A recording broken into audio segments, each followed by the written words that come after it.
Hi, I'm Michael Gavshin, the developer of the ultrasonic non-invasive glucose monitoring technology called GlucoSonic. Today, I'm going to ask the same question to 4 different AIs, ChatGPT, Grok, Gemini, and DeepSeek, and I'll voice what each of them said. The question is simple. Can glucose really be measured accurately using ultrasound? So here's the question I asked the AIs. Why does ultrasound respond to changes in glucose levels in the blood? ChatGPT said this. Ultrasound travels through tissue at a specific speed. When glucose rises, the blood becomes denser and less compressible, so the sound travels faster. When glucose drops, it travels slower. The key is that glucose changes quickly within minutes.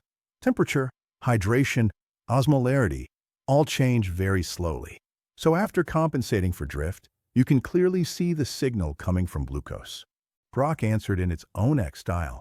If some data changes fast while everything else moves slowly, it's easy to spot what's jumping. Glucose is like a loud note against a quiet background. Ultrasound simply picks up the difference in density. Physics doesn't lie. Gemini explained it visually. Imagine a lake. If you drop a small pebble into it, ripples form. Glucose is that pebble. It changes the properties of the water gently but consistently. Fourier analysis lets you see the structure of the signal. Low frequencies, temperature, chaos, motion, and the clean, stable band, the change in glucose.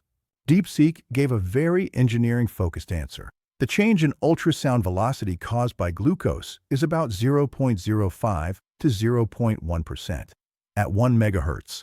This corresponds to a shift in signal arrival time of roughly 20 to 30 nanoseconds. If the system is stabilized, a sensor can detect even 1 nanosecond. So the glucose-induced shift is about 20 times above the sensitivity threshold. All 4 AIs said the same thing, each in its own way. Ultrasonic non-invasive glucose measurement works because glucose is the only fast and prominent factor that changes the speed of sound. Everything else either drifts too slowly or is easily compensated. And that is the foundation of the GlucoSonic method. Subscribe to follow the development of this technology. I'll be happy to answer your questions.